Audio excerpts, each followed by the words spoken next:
मनोज पंडित जी,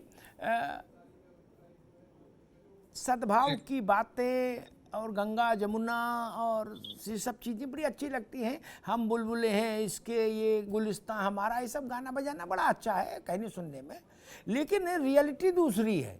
ठीक, एक ट्वीट से बवाल हो जाता है क्या? टीवी बहस में कोई कुछ बोल दे तो उसके पीछे देश भर में हंगामा हो जाता है क्या? जो कुछ जिनका कोई लेना देना नहीं, ऐसे दसियों लोग शहीद हो जाते हैं, उनका सर अलग काट दिया जाता है। तब ऐसे माहौल में ये बुलबुले वाला गाना कैसे गाएं और यमुना गंगा कैसे गाएं और कैसे कहें कि भाई इधर ये भी कर लो वो भी कर लो, सब यहीं रहेंगे मिलके रहेंगे। तो अब दूध में नींबू जब पड़ जाए तो वो पनीर तो बन सकता है मित्र पंडित जी। नहीं, मानते सब कुछ है, सब कुछ मानते हैं, हम भी सब कुछ मानते हैं, पर स्थिति क्या है, मानने में और जानने में फर्क है। आप ये देखिए कि कोर्ट के फैसले को मानने को तैयार नहीं है, हम हाई कोर्ट जाएंगे, हम सुप्रीम कोर्ट जाएंगे। अगर इतनी ही प्यार मोहब्बत है तो हर चीज को मान के प्यार मोहब्बत से क्यों नहीं निपटा लेते? एक ऐसा संदेश पूरे विश्व में क्यों नहीं देते कि भाई हम लोग हिंदुस्तानी हैं, हिंदुस्तान में हिंदू मुसलमान सब एकता के साथ काम करता है, एकता के साथ रहता है, और हमें कोई वो नहीं है। अगर कोई सच्चाई बाहर आ गई, ये पता चला कि भाई मस्जिद नहीं है मंदिर है, तो और हमने मान लिया और हमें पता चला, हमने दे दिया उनको, इसमें लड़ाई की आवश्यकता क्या है ये बताइए आप मुझे। पर लेकिन आप ना इन्हें कोर्ट से कोई मतलब है, ना इन्हें किसी की भावना से मतलब है, इन्हें तो बस ये कि पानी गिरेगा तो यहीं।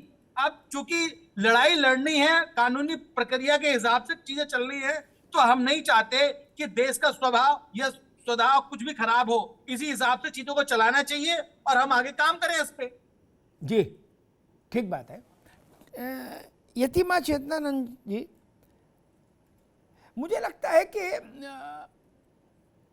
जब हम ये गाने लगते हैं, ये गुलिस्तां हमारा, बुलबुलें हैं इसकी, या गंगा जमुना, तो हम मूलतः जो समस्याएं हैं उनको समाधान देने की बजाय, उनका मुकाबला करने की बजाय हम उसके ऊपर एक कालीन डाल देते हैं।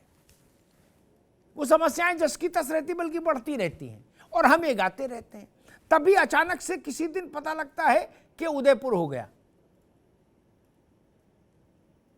क्या ऐसे वो ये समय नहीं है भारत के सामने कि अगर भारत को लंबे समय तक शांति चाहिए सामाजिक स्तर पर, तो जितनी भी समस्याएं हैं जो कांटे पांव में चुभे हैं उनको निकालिए, पस निकालिए घाव का, फिर पट्टी बांधिए तो आगे चल पाएंगे। यतिमा? बिल्कुल अमिताभ जी, मैं आपकी बात से सहमत हूँ। देखिए, एक लंबा इतिहास रहा और उसमें भारत ने बहुत सारे आक्रमणकारियों का दंश झेला। अगर आज हम उसको खुले मन से स्वीकार करके उन समस्याओं का हल नहीं करेंगे, राम मंदिर का जब मसला कोर्ट में चल रहा था तो लगातार हम लोग अपने रक्त से इतिहास लिख रहे थे। यही अयोध्या थी जिसमें सरयू के जल को लाल कर दिया गया था हमारे रक्त से। मुझे लगता है कि आज जिस जगह हम खड़े हैं और जिस तरीके से ज्ञान वापी का मुकदमा न्यायालय में गया, उसके बाद सर्वे का आदेश हुआ, उसके बाद न्यूज डिबेट्स में मखौल उड़ाया गया, यहाँ तक कहा गया, मुझे कहने में भी, मुझे नहीं कहना चाहिए लेकिन ये तक कहा गया कि प्राइवेट पार्ट्स की पूजा कर रहे हैं। मतलब इतनी निंदनीय और इस नीचता की हद तक गिर गए स्कॉलर्स, मुस्लिम स्कॉलर्स, कि वो ये तक कहने पर आ गए।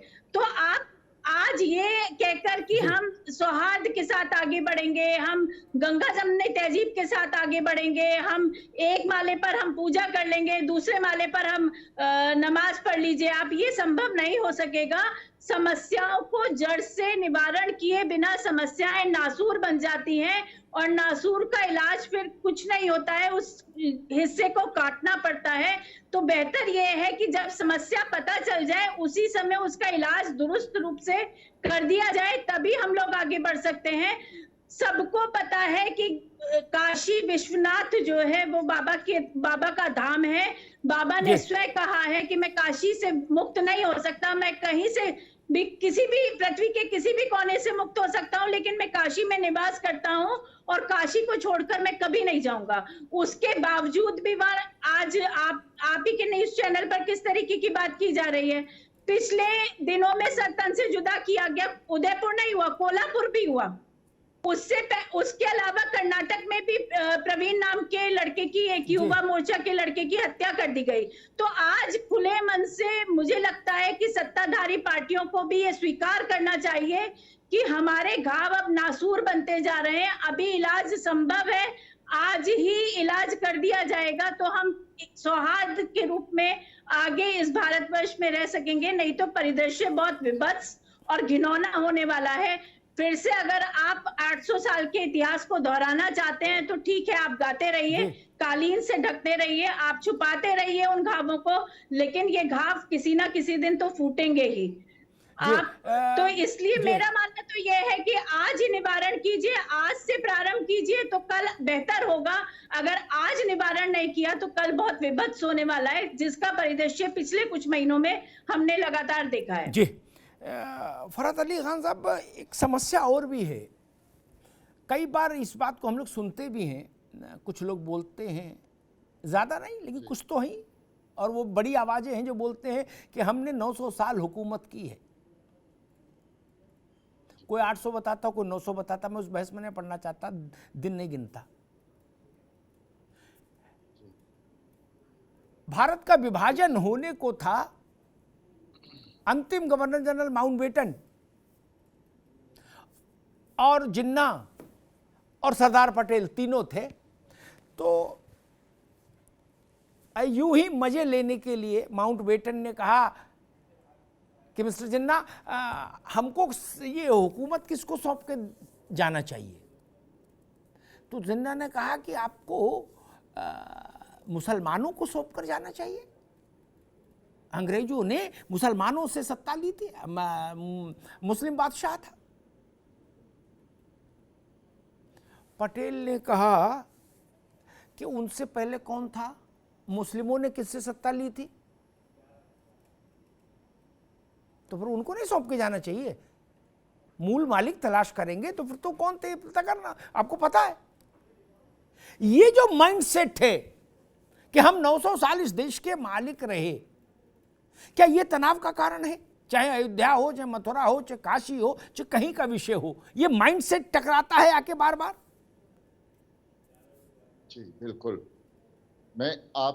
जब मैं कोई बात बोलता हूं तो लाजमी सी बात है कि मैं मुसलमान और इंसान बन के बोलता हूं। मुसलमान की एक पहचान होती है कि वो सच्चाई बोले, और अगर गुनाह भी किया है या जुर्म भी किया है तो उसको कबूल करे, ये ईमान की निशानी होती है।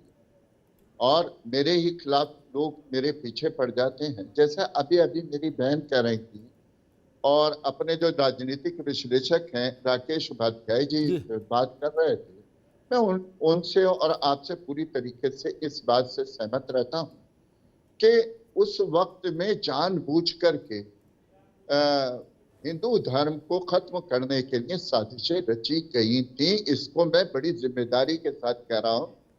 और उन साजिशों का जो नतीजा है वो उन्होंने नहीं भुगता, राजाओं ने, महाराजाओं ने।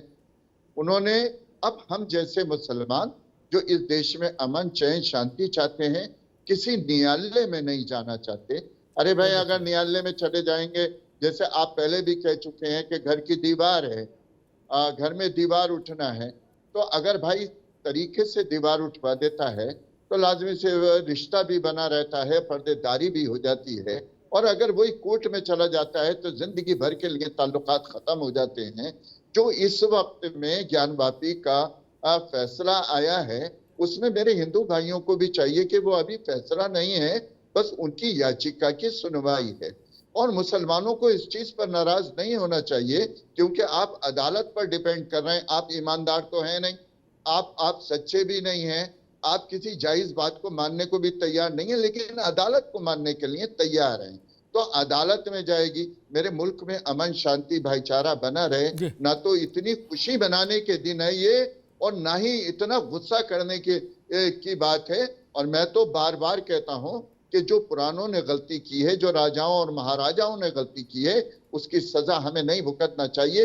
एक मुसलमान आपके चैनल से कहता है कि जब भी जरूरत पड़ेगी, ज्ञानवापी मस्जिद हो या मथुरा हो और जो अयोध्या में हुआ, तो मैं अपने हिंदू भाइयों के साथ खड़ा होने के लिए बिल्कुल तैयार हूं।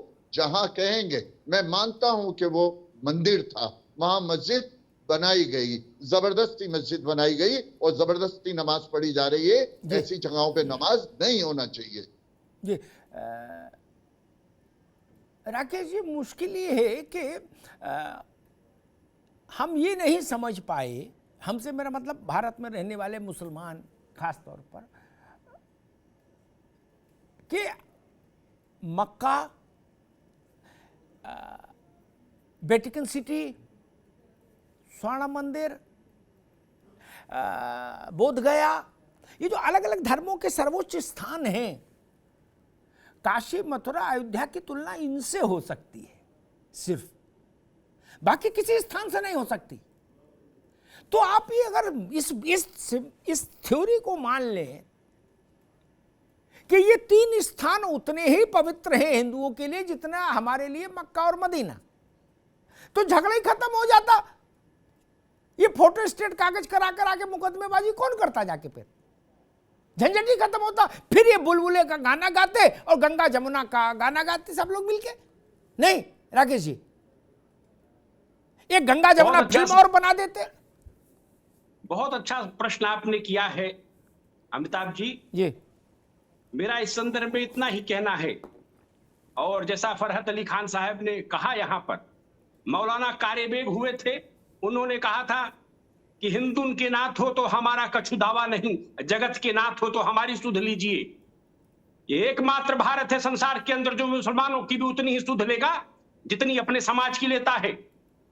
मुसलमान जो जिनके डीएनए में भारत का खून है, हिंदुओं का ही खून ही मुसलमानों के डीएनए में बह रहा है, मुसलमानों के रगों में बह रहा है। ये बात ध्यान रखिए। मोहम्मद साहब के नवासों के साथ क्या हुआ था? आज जो गर्दन उतारने की बात करते हैं, उनको ये समझ में आना चाहिए कि हजरत अली साहब के साथ किसने क्या किया, इमाम हुसैन के साथ किसने क्या किया, इमाम हसन के साथ किसने क्या किया, और उस समय करबला की जंग में मोहम्मद साहब के नवासों को बचाने के लिए भारत की फौजें जब मूवमेंट कर रही थी, उसका नेतृत्व कौन कर रहे थे? आज भी हुसैनी ब्राह्मण भारत की धरती पर जिंदा हैं, जिन्होंने करबला की जंग में मोहम्मद साहब के न्याय के पक्ष को बचाने के लिए। मैंने बहुत लोगों से प्रश्न किया है कि आखिर पैगंबर साहब के नवासों को बचाने के लिए भारत से जो सेना गई वो क्यों गई, क्या कारण था? क्योंकि मोहम्मद साहब का बहुत दीन का, उनके दीन का भारत के लोगों के साथ बहुत मोहब्बत वाला नाता था। इसीलिए वो हदीसों में कहते थे भारत से मुझे प्यार है, क्योंकि भारत से ज्ञान की सदाएं आती हैं।